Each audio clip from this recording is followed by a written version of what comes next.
HK6 Télévision, c'est parti pour ces nouveaux numéros de Face à Face. Élection du bureau définitif de l'Assemblée provinciale du Haut-Katanga. Les animateurs sont désormais connus. Il sera question d'analyser le péripéties qui ont caractérisé ces processus.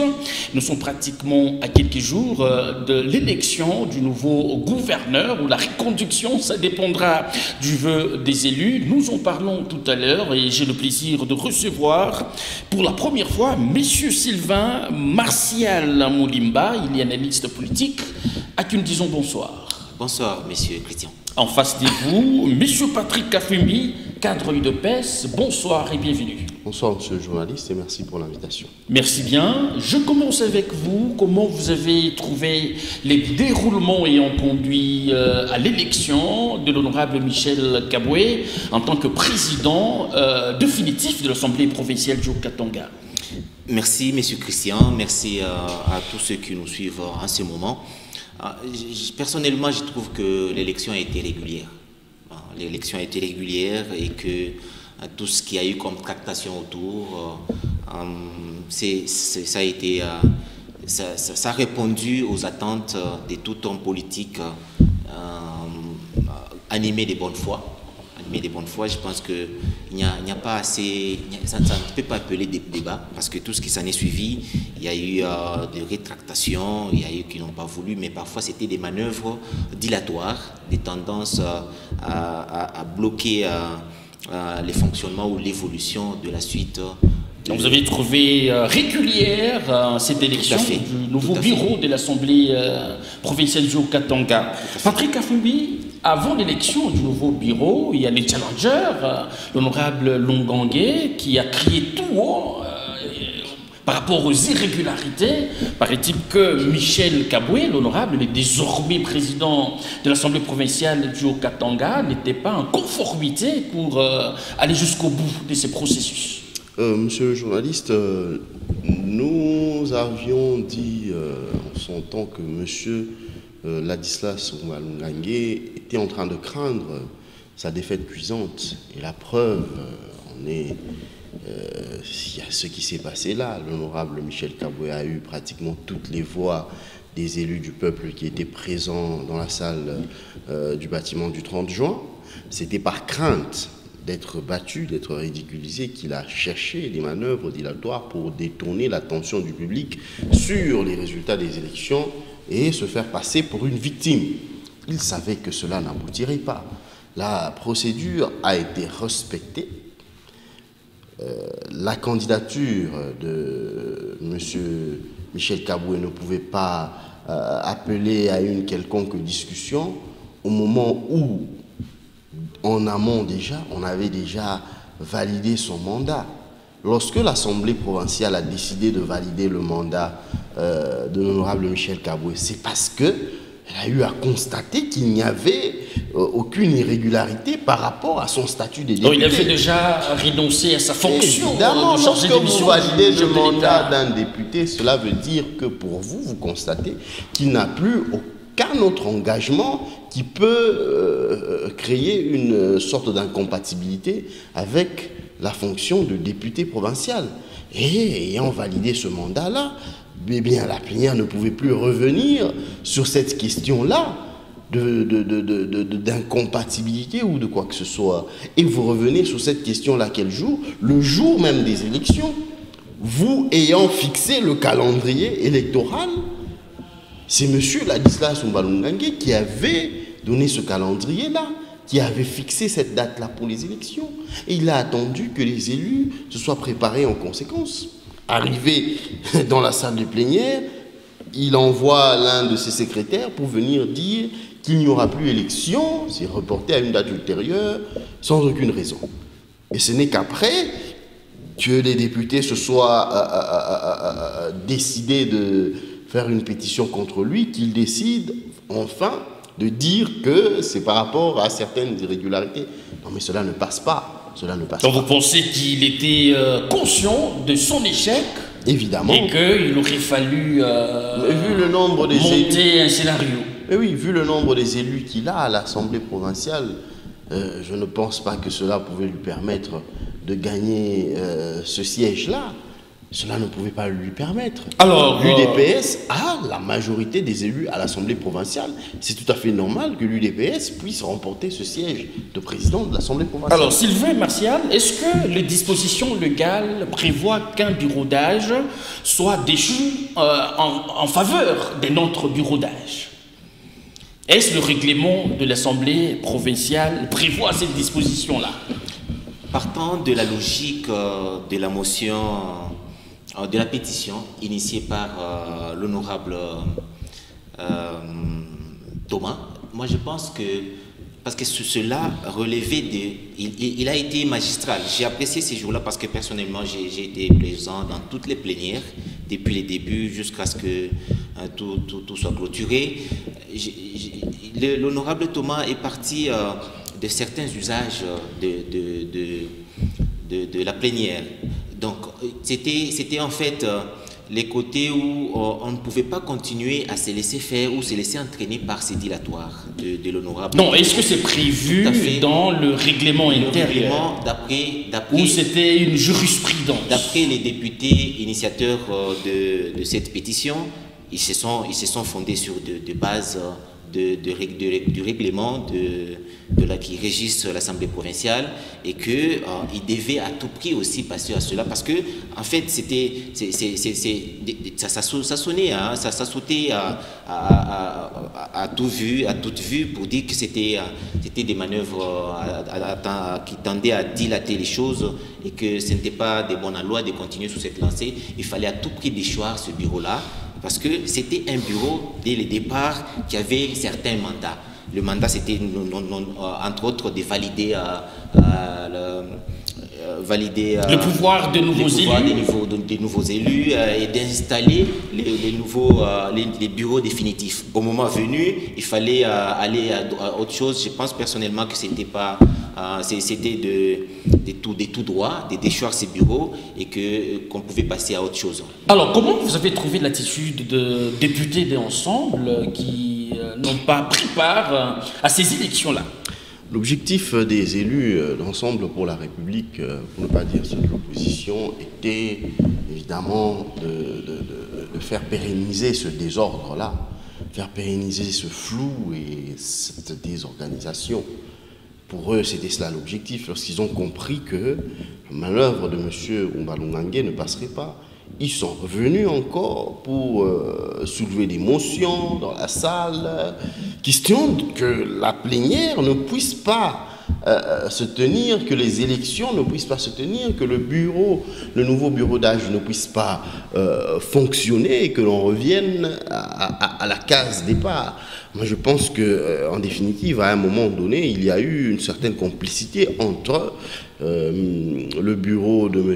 Lungange et les députés d'Ensemble pour la République pour que l'on ne puisse pas aboutir à l'élection du bureau définitif. C'était cela l'objectif. Et est-ce que ça donne vraiment du poids de voir le président du bureau de l'Assemblée provinciale du Haut-Katanga être élu seulement par les députés membres de l'Union sacrée? C'est pas monocolore, ça, sans l'opposition.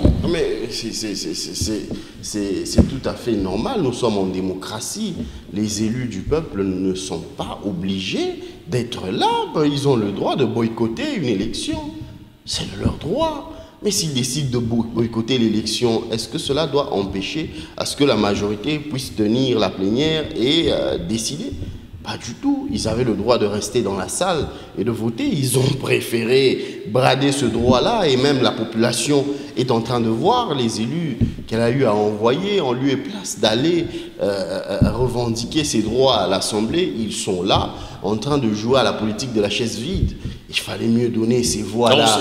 Ici, vous insinuez que c'était un non-événement. Évidemment, c'est un non-événement. Les élus d'avoir quitté la politique de la chaise vide n'a jamais payé. La politique de la chaise vide n'a jamais payé. Et ils ont quitté. Et puis aujourd'hui, quelle est la conséquence? Monsieur Michel Kaboué est passé président de l'Assemblée. Ils seront dirigés par Michel Kaboué. Les différentes plénières qui seront organisées, convoquées par le nouveau président de l'Assemblée provinciale, est-ce qu'ils vont les boycotter? Non, mais Pas du tout. Alors, nous allons les voir, ils vont aller siéger. Alors, nous avons vu à d'autres postes de membres du bureau de l'Assemblée provinciale du Haut-Katanga, hormis l'honorable président Michel Kaboué. Nous avons vu la dame, l'honorable Adefat, pratiquement en bas de campagne pour la questure. Adefat a beaucoup d'élus aussi au sein de l'hémicycle, mais malheureusement, elle n'a pas été élue à ces postes-là. Comment vous expliquez cela? Traîtrise ou simple démocratie? Tout à fait. Merci pour revenir sur cette question. J'ai apprécié d'abord tout ce qui s'est passé ce jour-là. En fait, il y a eu la plénière était quasiment démocratique. Et une plénière que j'ai personnellement appréciée parce que chacun pouvait, lors de cette campagne, cette brève campagne, c'était des beaux discours. Même tous les membres élus ont fait preuve qu'ils devaient être à la place qu'ils devaient être. J'ai personnellement aimé, c'était un bon exercice démocratique. Par rapport à Madame Micheline, dont vous faites allusion, à Adefat, dont nous saluons. Avec aussi, tout le nombre d'élus, naturellement, ils devraient être élus. De l'honorable Kalamba Ngintou. Voilà. Comment vous comprenez cela? Là, il y a eu. Là, c'est la politique. Ah bon? C'est la politique. La politique, un auteur l'a défini. Il s'agit de Hans Mogento, qui donne certains principes du réalisme politique. Donc, la politique, l'auteur développe pour dire la politique tire ses lois objectives dans l'imperfection du monde ainsi que la nature humaine. La nature humaine, parfois, et certains principes aussi. Un autre principe qu'elle a évoqué, c'est celui dont les tensions autour de la politique sont évidentes pour arriver à un certain succès. Cette fois-là, elle était vraiment, elle valait la peine. Et son discours a été très émouvant et très captivant. Mais malheureusement, c'est beaucoup plus... oui, on a compris qu'il y a eu plutôt... certains coups bas politiques, parce que la politique aussi, c'est cela. Pourquoi parlez-vous des coups bas? Alors tout à l'heure, vous veniez de dire que c'était de manière démocratique de saisir. Les députés étaient libres de voter pour elle ou pas? Oui, parfois ce sont les intérêts. Et pourquoi parlez-vous des coups bas? L'auteur que j'évoquais tout à l'heure voit aussi tout autour des intérêts. Les intérêts, parce que cette dame aussi, ça pouvait jouer. J'étais confiant que ça pouvait jouer à un certain équilibre autour de la masculinité positive, parce qu'on pouvait avoir deux femmes ainsi que deux hommes qui pouvaient constituer ces bureaux. Mais malheureusement, je pense qu'ils ne se sont pas retrouvés dans leurs intérêts. Et c'est ce qui a fait que carrément la dame a été écartée alors qu'elle avait tenu un beau discours et elle valait la peine. Parce au même titre que son challenger. Son challenger a été plutôt en quelque sorte le mal nécessaire, si je pouvais le dire ainsi, parce qu'on pensait qu'avec lui, tout le monde pouvait se retrouver et avec elle, on ne pouvait pas se retrouver, c'est logique. Patrick Affibi, la même question. Est-ce que le chèque de l'honorable Micheline a été une surprise pour vous? Bon, pour moi, au niveau de la question, c'est le même regroupement qui a aligné ces candidats-là. Parce que je sais qu'ils sont tous de 2 ATDC. Parce qu'ils ont décidé d'aller tous s'affronter. Je pense que c'est cela la beauté de la démocratie. On les a laissés aller s'affronter eux-mêmes d'une même famille politique. Le challenger est allé en indépendant. Évidemment, il est allé en indépendant, mais il venait de quel regroupement? Il a été élu sur quelle liste? Et c'est sur la même liste qu'ils ont été élus, donc ils sont tous du même regroupement, logiquement. Et bon, si des membres du même regroupement décident d'aller s'affronter eux-mêmes, nous qui ne sommes pas de ce regroupement-là, ne pouvons que les observer et voir que le meilleur puisse l'emporter. Et pour moi, je pense qu'il n'y avait rien du tout autour de ça, qu'il n'y avait pas de magouille ou quoi que ce soit. Il n'y avait pas de coups bas comme ici votre co-débatteur. Pas du tout. Pour moi, c'est la démocratie qui s'est tout simplement... Il estime que c'est une question d'intérêt. Non, mais pas du tout. Il n'y a pas de question d'intérêt là-bas. C'est tout simplement la démocratie qui a eu à s'exprimer et le meilleur l'a emporté. Bon, pas le meilleur parce qu'il vaut plus que l'autre, mais la majorité des élus a préféré porter son dévolu sur... Ne trouvez-vous pas que logiquement, Adefat tous ces députés, naturellement, devraient accompagner la candidature de Madame Micheline. Non, mais pas du tout. J'aimerais corriger là-bas, c'est 2 ATDC. Ah, voilà. Allez-y. À l'Assemblée, il n'y a pas d'ADFAT. Ils sont tous 2 ATDC. Dire qu'ils devraient tous accompagner la candidature de Mme Micheline, bon, peut-être que cela a été fait, mais les autres députés de l'Union sacrée, peut-être qu'eux ont décidé de... Et non, vous n'avez mis que 4 voix. Faudra-t-il le préciser sur 35 votants? Oui, les autres députés ont préféré porter leur choix sur M. Ahmed. Et pour moi, je pense que ce n'est que la démocratie qui s'est exprimée et que aujourd'hui, l'Union sacrée, ou le pouvoir de l'UDPS, n'est pas tellement caractérisé par le principe des mots d'ordre. Ah bon? En son temps, nous connaissions... De quoi parlez-vous, Patrick Kafoubi? Le secrétaire général n'a-t-il pas indiqué le ticket gagné en province? C'était pas un mot d'ordre, ça? Ce n'est pas un mot d'ordre, monsieur le journaliste. Le secrétaire général a indiqué le ticket gagnant. Mais ne voyez-vous pas certains candidats de l'Union sacrée postuler à l'Assemblée provinciale comme candidat gouverneur? N'avez-vous pas vu M. Umbalungange de l'Union sacrée postuler comme candidat président de l'Assemblée provinciale? Indépendant. Il n'a pas engagé sa formation politique. Oui, mais évidemment, évidemment. C'est pour dire qu'il n'y a pas de mot d'ordre. On a connu dans ce même pays le FCC. Quand on donnait un mot d'ordre, c'est un mot d'ordre. Personne ne va aller à l'encontre de cela. Si vous osez aller à l'encontre de cela, vous serez sanctionné. Mais avec l'actuel pouvoir, il n'y a pas de mot d'ordre. On laisse la démocratie s'exprimer. On choisit ensemble, on se met ensemble et on choisit un ticket gagnant. On se dit, ok, le ticket de l'Union sacrée, c'est celui-ci que nous devons soutenir. Mais s'il y a une brebis galeuse qui décide de s'égarer... Ah, vous qualifiez ça des brebis galeuses? Mais évidemment. Qui ne respecteraient pas le mot d'ordre. Non, mais pas le mot d'ordre, mais la ligne de conduite. Il y a une différence entre la ligne de conduite et le mot d'ordre. Le mot d'ordre, c'est obligatoire, que vous le vouliez ou pas. Et si vous ne respectez pas, vous êtes passible de sanctions. Mais lorsqu'il y a une certaine ligne de conduite, il n'y a pas de sanction. On ne sanctionne pas. Ceux qui préfèrent aller postuler, on les laisse faire. Vous pouvez y aller en indépendant, mais n'engagez pas votre formation politique. C'est tout simplement ça. Alors, dites-nous, Sylvain Moulimba, après l'élection des membres du bureau définitif de l'Assemblée provinciale du Haut-Katanga, dans quelques jours, nous allons assister à l'élection du gouverneur des provinces. C'est quoi les profils déjà? Est-ce que la messe serait déjà dite pour l'élection du gouverneur? Je pense qu'il y aura encore beaucoup à faire autour de tout cela. Personnellement, les Congos attendent toujours ce qui doit se concrétiser ou ce qui doit quand même être, ce qui doit faire partie des attentes de la population.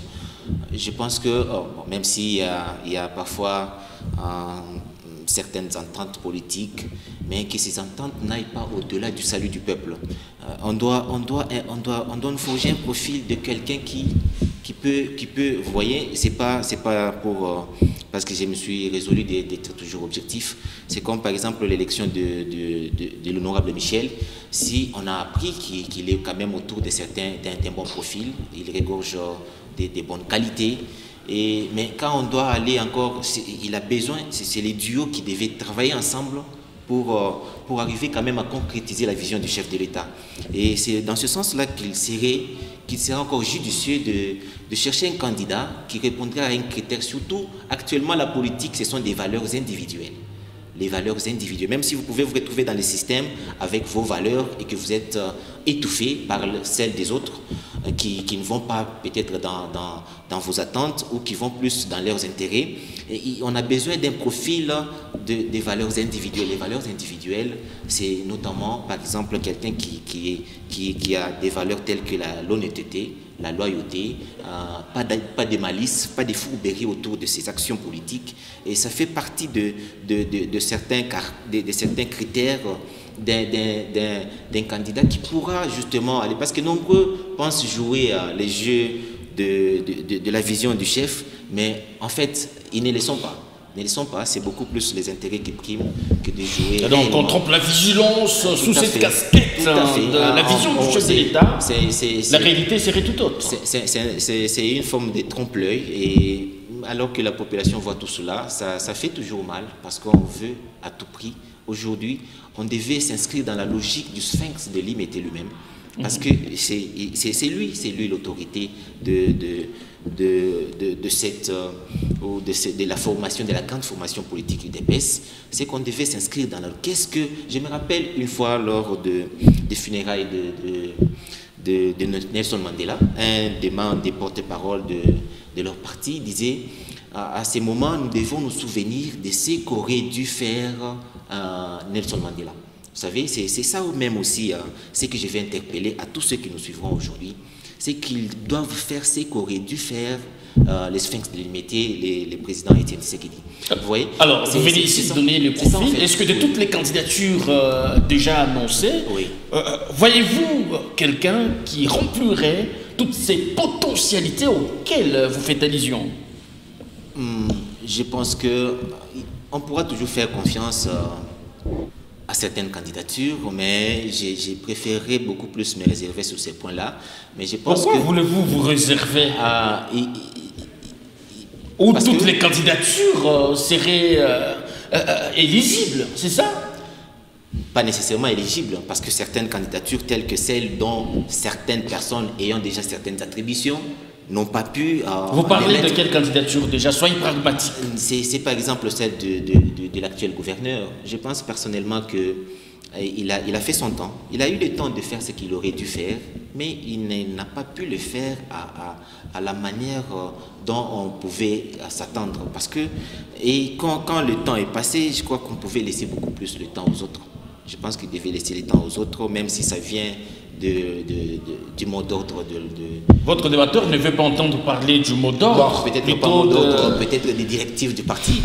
Mais vous boucliez à son entendement, visiblement. Oui, je vous avais déjà dit que vous connaissez tout ce qui peut découler derrière tout cela. Mais je pense personnellement que le salut du peuple devait dépasser toute entente politique. C'est ce que personnellement je pense. Et si la voix du peuple, un principe bénin, et que la voix du peuple c'est celle de Dieu, si tout le monde fustige une candidature, donc il faut beaucoup plus quand même se plier aussi à cela. C'est logique. Patrick Afebi, la même question. Profil pour le prochain gouverneur, et sur qui pensez-vous que les élus doivent à tout prix jeter leur dévolu? Pour nous, nous pensons que le prochain gouverneur doit être quelqu'un qui a des qualités et des valeurs irréprochables. Nous avons besoin de quelqu'un qui a des valeurs humaines, qui est prêt à travailler pour le peuple okatangais, comme il se doit. Servir le peuple, rien que le peuple, et non pas servir des individus, et non pas servir sa propre poche. Cela va faire en sorte que le mandat du chef de l'État puisse être une réussite. Parce que le représentant du chef de l'État ici en province, c'est le gouverneur. Donc lorsque on décide d'élire le gouverneur, on doit savoir que l'on est en train d'élire un mini-chef de l'État, pratiquement. Nous devons élire Félix-Antoine Tshisekedi Tshilombo, ici dans la province du Haut-Katanga. C'est cela qui doit se passer. Et pour ma part, nous constatons qu'il y a plusieurs candidatures, pas seulement au niveau de l'Union sacrée, et même au sein de l'opposition. D'ailleurs, jusque-là... Vous parlez de quelle opposition, déjà? Ensemble? Mais des partis comme Ensemble pour la République. Oui, mais le parti a retiré la candidature. Non, les partis comme Ensemble pour la République ont dit que jusque-là, ils n'ont présenté aucune candidature. Voilà. Mais nous avons des membres d'Ensemble pour la République qui sont candidats. Nous avons, par exemple, ils se sont présentés en indépendants. Ils n'ont pas engagé leur formation politique. Mais ils sont de l'opposition. Ils sont de l'opposition. Nous avons Madame Kiloufia, nous avons Monsieur Paul Amoa, qui sont, entre autres, qui sont candidats, et beaucoup d'autres. Si nous rentrons dans l'Union sacrée, nous avons aussi plusieurs candidatures au sein de l'Union sacrée. Nous avons l'honorable Kaboula Katwe qui est candidat. Nous avons le vice-gouverneur Jean-Claude Canfoy qui est candidat. Vous avez Bavon Bonza. Bavon, nous avons Madame Banzé Josiane qui est candidate. Nous avons une ancienne commissaire, Madame Bagabé, je pense, qui est candidate, et beaucoup d'autres dont j'ai peut-être oublié les noms. En fait, c'est cela la beauté de la démocratie. Actuellement, tous ceux-là sont candidats, et au niveau de l'Union sacrée, on a présenté un ticket qui est celui de M. Jacques Kaboula Katwe et son colistier, l'honorable Martin Kazembe Choula, qui représentent le ticket de l'Union sacrée. Et pour les autres, ils vont en indépendant, bien évidemment. Et nous attendons que le meilleur puisse l'emporter. Ce sont les élus du peuple qui vont décider. Nous qui n'allons pas voter, nous n'avons pas d'influence ou de mots d'ordre à leur donner ou de pression à leur faire. Nous les laissons. Ils sont là pour le peuple, ils représentent le peuple. Vous dites que le gouverneur Kaboula est candidat de l'Union sacrée? Oui. Et non pas du secrétaire général de l'UDPS? Non, mais pas du tout. Est-ce qu'il y a eu une notification attestant que c'est pratiquement les candidats de l'Union sacrée? Oui, les images sont là d'une réunion, d'une rencontre qui a eu lieu entre le secrétaire général de l'UDPS ainsi que les membres de l'Union sacrée, notamment la plupart des députés de l'Assemblée provinciale, et dont le compte rendu nous a été donné d'ailleurs par l'honorable Thomas Lupata, qui a eu à présenter... Dans l'Union sacrée, le présidium tourne autour d'Augustin Kabouya, le secrétaire général. Bien évidemment, parce que... C'est cela? Mais oui, l'UDPS, c'est le parti au pouvoir. En son temps, donc il peut se décider au nom des autres. En son temps, le FCC tournait autour d'Emmanuel Ramazani Chadar et qui ne le savait pas. Est-ce qu'il y avait un présidium comme c'est le cas ici? Non, l'Union sacrée est beaucoup plus organisée. Mais au moins, on sait que malgré qu'il y a un présidium, nous avons tous ceux qui sont là sont venus rejoindre l'UDPS au sein de l'Union sacrée. Ils nous ont trouvé la fille aînée, ou même, oui, la fille aînée de l'Union sacrée, c'est l'UDPS. Donc vous ne pouvez pas venir dans la maison de quelqu'un, on vous associe, on vous met autour d'une table et vous voulez prendre des décisions en lieu et place de cette personne-là. Non, pas du tout. On vous associe, on travaille ensemble ou on mange ensemble, mais c'est moi qui décide. Je suis chez moi, c'est l'UDPS. C'est pas prétentieux ça. Ces propos risquent d'énerver ceux qui accompagnent les chefs de l'État. En quoi est-ce que cela doit les énerver? Ils ne sont pas au courant que Félix-Antoine Tshisekedi Tshilombo est de l'UDPS, qu'il est le président empêché de l'UDPS. Ils le savent. Félix Tshisekedi n'est pas président des autres partis politiques. Ils ont leur président, ils ont leur secrétaire général, ils ont leur autorité morale. Mais l'UDPS n'a qu'un seul président jusque-là empêché, c'est Félix Tshisekedi. Ça, on ne peut pas nous le voler. Donc, il n'y a aucune prétention là-dessus. Le jour où il y aura un autre parti politique qui sera au pouvoir, nous, l'UDPS, nous allons respecter cela. Nous allons constater que c'est peut-être Jean-Pierre Bemba qui est l'autorité de l'Union sacrée. Nous allons le constater et nous allons respecter cela tel quel. Mais aujourd'hui, c'est Félix Tshisekedi et l'UDPS. Les autres doivent considérer ça comme tel. Donc, si Augustin Kabouya parle au nom de l'Union sacrée, je ne vois pas pourquoi cela devrait déranger. Il a eu à présenter cette candidature comme étant la candidature de l'Union sacrée. Et pour nous, c'est un fait. Et vous devez vous plier. Vous aimeriez voir le ticket gagnant finir par gagner. Ah, mais évidemment. Évidemment, pourquoi pas? Donc ici, vous soutenez la candidature de Jacques Kaboula Katwe. Oui, nous, de l'Union sacrée, nous soutenons le ticket présenté par l'Union sacrée. Alors, mais nous ne sommes pas députés. Nous ne sommes pas. Votre vœu est de voir le ticket gagnant. Évidemment, le ticket de l'Union sacrée doit l'emporter. Nous avons le ticket de l'Union sacrée à l'Assemblée provinciale que nous avons voulu voir l'emporter, a eu à l'emporter. Pour nous, c'était une joie. Mais alors, pourquoi on doit voir encore le ticket de l'Union sacrée perdre? Sylvain Moulimba, visiblement, vous êtes contre le ticket gagnant de l'Union sacrée. Bon, ni pour ni contre. Ce qui doit, j'y reviens encore, ce qui doit, ça parfois, bon, c'est la politique, hein, nous comprenons, mais quand elle va au-delà de ce qu'attend le peuple, ça ne passe pas, ça ne peut pas passer parce que quels que soient les tickets, il y a certains tickets qui ne valent pas leur peine. Hein. C'est ça le problème. Parce que, comme je le disais tantôt, par rapport à l'Assemblée, c'est parfait. Mais par rapport au gouvernorat, je pense qu'on devait aller... Donc vous n'êtes pas d'accord avec les choix opérés par le secrétaire général pour votre co-débatteur qui représente le présidium de l'Union sacrée? Malheureusement, on pense aider les chefs de l'État, mais on ne l'aide pas réellement. On ne l'aide pas au fond, parce que on devait... actuellement, quand on s'est plié parce que c'est le chef qui l'a dit, bon, on l'a fait, il n'y a pas de problème, on n'a pas de choix. Mais quand on ne s'inscrit pas dans la logique de ce qui devait... Parce qu'on doit tourner autour, certains tickets ont été... Soyons pragmatiques. Qu'est-ce que vous reprochez aux tickets gagnants pour les comptes du gouvernorat? On suppose que peut-être que vous avez de petits soucis avec l'actuel locataire de l'exécutif en province. Oui, avant-hier, j'ai entendu un analyste politique qui disait... l'actuel président de l'Assemblée, lui, n'a pas été cité dans beaucoup de choses, dans beaucoup de fourberies, comme je le disais tout à l'heure, dans beaucoup d'actions qui ne représentent pas ce qui est de bonne foi. Voilà un peu ce que je veux dire. Je crois que vous me comprenez facilement. On doit aller avec plus de valeurs plutôt que de dire, bon, quelle que soit la suite, nous prenons d'abord, nous devons prendre. Et que la suite là ne nous concerne pas. Ça ne passe, ça ce n'est pas aussi. Ça ne fera pas partie de... Parce qu'on risque de...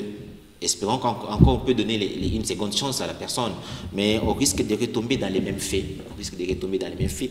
Parce que la politique, ce n'est pas aussi... N'a-t-il pas été à la hauteur des attentes de la population pour... Il y a eu beaucoup de tractations, beaucoup d'indices qui n'ont pas donné assez de fiabilité, même par rapport à la population au Katangaise, et que autour de tout cela, je pense personnellement qu'on devait faire mieux. On devait faire mieux, sincèrement, on devait faire mieux parce qu'on a besoin d'un Congo qui évolue, d'un Congo qui doit décoller réellement, parce que cette fois-ci, avec cet aspect-là, on pense qu'il n'y a aucune redevabilité. On n'est pas redevable. Pourtant, on est redevable à la population qui nous a élus ou qui nous donne un mandat. Quand la population nous donne ses mandats, c'est que la population doit attendre ou voir certaines choses évoluer ou certaines lignes bouger. Mais lorsque sur le plan économique, les choses semblent boitiller, mais même si la santé financière de la République semble être bonne et que sur le plan pratique, ça boitille jusque-là, on doit aller avec ce qui est bien. Alors, Patrick Affibi, le député doit voter pour Jacques Yaboulah simplement parce que le secrétaire général l'a dit ou parce que ce dernier a pu bouger les lignes sur le terrain? Personnellement, je n'entrerai pas trop dans les analyses des comparatives entre les candidats, mais je n'ai pas dit que le secrétaire général de l'UDPS a décidé en lieu et place des autres. C'était bel et bien clair que les élus de l'Union sacrée se sont réunis autour du secrétaire général de sous son appel. Oui. C'est ça. Mais évidemment. Et eux-mêmes ont désigné le candidat de l'Union sacrée. Ce n'est pas lui qui a désigné. Il a posé la question, mais qui sont candidats ici? Est-ce que c'était opportun qu'il leur pose cette question? Mais évidemment, c'était opportun parce qu'on ne va pas en ordre dispersé. C'est aussi ça la démocratie. Vous l'avez dit tout à l'heure. Oui, c'est la démocratie. La preuve est qu'on n'a pas interdit à ceux qui voulaient y aller, qui voulaient être candidats, d'être candidats. Ils sont candidats indépendants. Mais on ne doit pas aller en ordre dispersé au risque de perdre. C'est une compétition. Ce n'est pas à l'église. Il faut préserver les acquis. Mais évidemment. Quel acquis déjà? Est-ce que vous pouvez nous le démontrer? Mais vous risquez de perdre au profit de l'opposition. On risque de perdre le gouvernorat au profit de l'opposition. Si nous allons sans une certaine ligne de conduite, sans certaines directives, nous de l'Union sacrée, avec notre trentaine de députés, nous avons plus, je ne sais pas moi, près d'une dizaine de candidats. Et que ces voix-là se retrouvaient être émiettées entre les candidats. Et que chaque candidat de l'Union sacrée se retrouve avec 3 voix, 2 voix, 1 voix, 4 voix. Et que l'opposition, elle, par contre, se donne une ligne de conduite et avec ses 11 voix, si je ne m'abuse, choisit un seul candidat. Mais qui l'emporte? Mais c'est le candidat de l'opposition qui risque de l'emporter au détriment du pouvoir. L'objectif d'un parti politique, c'est de conquérir le pouvoir et de le conserver le plus longtemps possible. L'Union sacrée a besoin de conserver son pouvoir. C'est pourquoi il doit y avoir un ordre bien élaboré. Est-ce qu'il n'y avait pas quelqu'un, j'ai l'impression que vous ne répondez pas de manière directe, est-ce qu'il n'y avait pas quelqu'un, parce que votre co-débatteur estime qu'il y a d'autres valeurs qui doivent caractériser... Mais je suis clair par rapport à ça. Dites-nous pourquoi les choix... Lorsqu'ils se sont retrouvés là-bas, on leur a posé la question, qui sont candidats? Les candidats se sont prononcés. Et on leur a dit, on leur a expliqué l'utilité de ne pas aller en ordre dispersé. On leur a dit, entre vous, concertez-vous et présentez-nous un ticket. Ils se sont concertés entre eux, électeurs. Ils ont présenté un ticket. Mais qu'est-ce que nous on a à voir là-dedans? Nous n'étions même pas présents. Non, mais votre lecture sur les tickets choisis par les électeurs. Oui, ce sont les électeurs qui ont choisi ce ticket-là, ce n'est pas nous. Et vous réservez de tout commentaire par rapport au ticket? Évidemment. Parce que nous ne sommes pas électeurs. C'est eux les électeurs qui ont choisi ce ticket.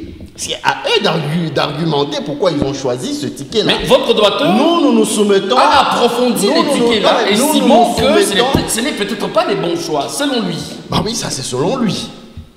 Mais pas, selon vous, mais pas selon les électeurs. Et selon de l'Union sacrée. J'ai besoin de votre point de vue. Ah, vous avez besoin de mon point de vue. Exactement. Pour ma part, voilà. Je pense que nous pouvons encore faire confiance à ce ticket-là. Parce qu'il n'y a pas que des mauvaises choses que nous pouvons, étaler ici. Lors du mandat du précédent gouverneur, honorable Jacques Yaboula Katoué, il n'y a pas que des vices ou des échecs. Il y a aussi des choses qu'il a eu à accomplir. Entre autres, l'asphaltage de la route Kilobé-Lobé, c'est un exemple qui n'a jamais été asphalté depuis que le Congo est Congo. La route Kamasaka, jamais asphaltée depuis que le Congo est ce qu'il est. Ces deux quartiers n'ont jamais été électrifiés.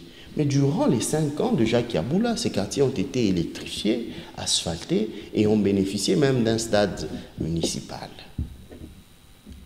Donc ça, vous avez demandé, non, vous avez demandé entre autres, je viens de vous donner un exemple.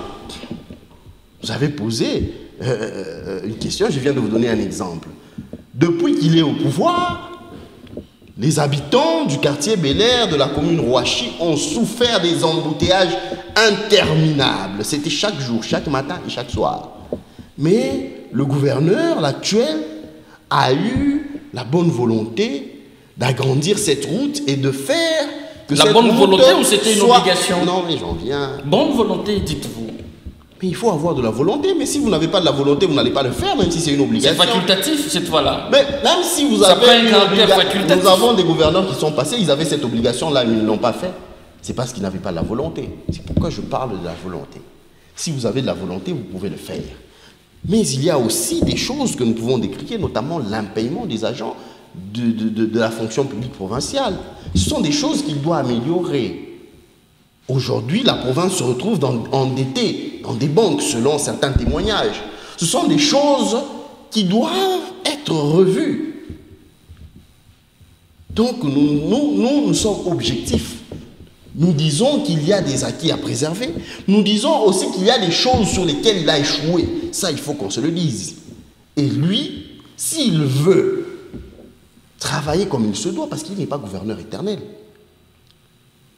même pendant les 5 ans ici, si la population constate qu'il ne fait pas ce qu'il faut, la population peut demander aux élus de le déchoir. Et on peut voter un autre gouverneur. Cela peut arriver. Donc il a tout intérêt à améliorer ce qui n'a pas été bien fait. C'est cela notre demande à ce ticket de l'Union sacrée. Nous respectons, nous, de l'Union sacrée, la ligne de conduite qui a été donnée. Mais nous disons que ceux qui nous ont été présentés doivent faire leur travail comme il se doit. Alors, son colistier devra aussi beaucoup l'aider dans l'accomplissement de ses devoirs en tant que gouverneur. Vous parlez de Martin Kazembe. Oui, je parle de l'honorable Martin Kazembe Choula, l'actuel maire de la ville de Lubumbashi, qu'il devra apporter ce nouveau vent au niveau de la province par rapport à ce il a eu à nous donner au niveau de la ville de Lubumbashi. En moins d'une année, l'honorable Martin Kazembe Choula a eu à accomplir ce que beaucoup n'ont pas eu à faire en plusieurs années. Ah bon? Évidemment. Ça, c'est notre sujet. Je pense qu'il y aura un cadre approprié pour évidemment, évaluer, vous pouvez m'appeler, je viendrai ici, vous étaler incessamment d'ailleurs, ça sera dans un cadre. Martin Kazembe a eu à accomplir ici dans la ville de Lubumbashi. Je rappelle que vous êtes regardé par des milliers de Louchois. Évidemment. Qui peuvent être estomaqués de ces affirmations. Ah mais là, vous dites déjà que je suis en train d'argumenter dans le faux. Il y aura un cadre lorsque approprié. vous dites estomaqué, mais il y a le cas sont les gens. Alors, Sylvain Moulimba, votre débatteur vient d'énumérer, preuve à l'appui, leur réalisation plus palpable à travers la ville de Lubumbashi. Malgré ça, vous ne voulez pas de la tête de Kabula. Non, en fait, c'est pas que je ne veux pas de la tête de l'actuel ou du gouverneur sortant. Non, moi, je reste dans ce qui est, ce qui est dans les attentes, ce qui est logique et ce qui est objectif. Hein. Bon, ok, parce que de toutes les façons, nous sommes de cette acquaintance politique, mais je pense qu'on devait... Vous parlez de quelle acquaintance déjà? Soyez beaucoup plus clair. L'union sacrée, vous voyez ce que je veux dire. Et, mais comme c'est parti déjà d'une certaine détermination comme étant ticket gagnant, les peuples nous regardent. Les peuples nous regardent et je pense que on devait plus jouer à... Bon, toutefois, pour être beaucoup plus bref, toutefois s'il arrivait qu'ils passent tous les deux, je pense qu'ils devaient se mettre en conscience, dire qu'on doit aider réellement la politique du chef. On doit réellement le faire. On peut toujours donner une seconde chance. Vous savez aussi, ce que je crains, c'est quoi? C'est que lorsqu'une personne a dû passer déjà un mandat, au second mandat, je crois qu'il n'y a pas de redevabilité. Vous voyez ce que je veux dire? Donc il n'est redevable à rien. Ah bon? C'est sur base de quel principe? Mais c'est tout à fait logique. Vous voyez comme celui qui a passé sûrement le troisième mandat, il n'y en aura pas, hein, pour celui qui pourra, s'il arrive, qu'il soit reconduit.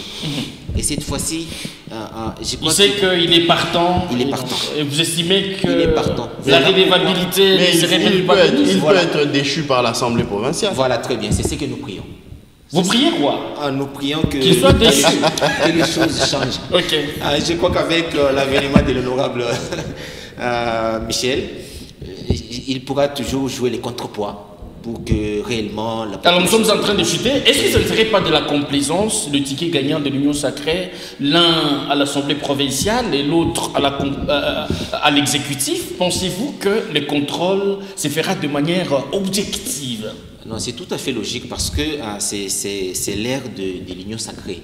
C'est à eux de gérer cette province ou de gérer la chose publique de façon à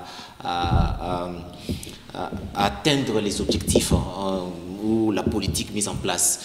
Ce n'est pas, là n'est pas le problème, mais je sais que j'insiste, je prie à tous les élus de faire réellement cette fois-ci un bon travail. C'est d'aller vers l'adhésion des attentes de la population plutôt que de jouer à cette complaisance.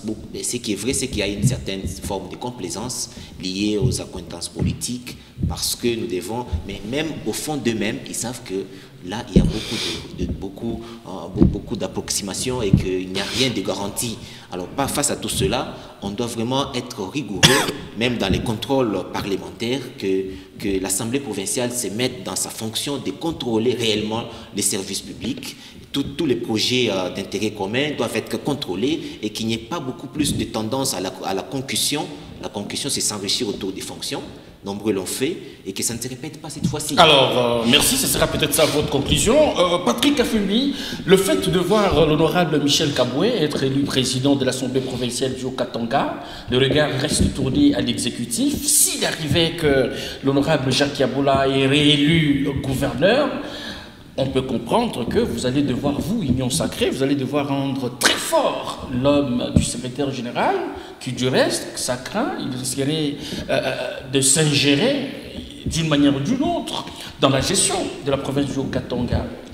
Pas du tout. Pour moi, je pense que la présence de l'honorable Michel Kaboué à l'Assemblée provinciale sera un véritable contrepoids pour l'exécutif provincial. Parce que nous avons au niveau de l'Assemblée quelqu'un qui est quand même d'une certaine éthique et déontologie et qui a plusieurs valeurs humaines et morales.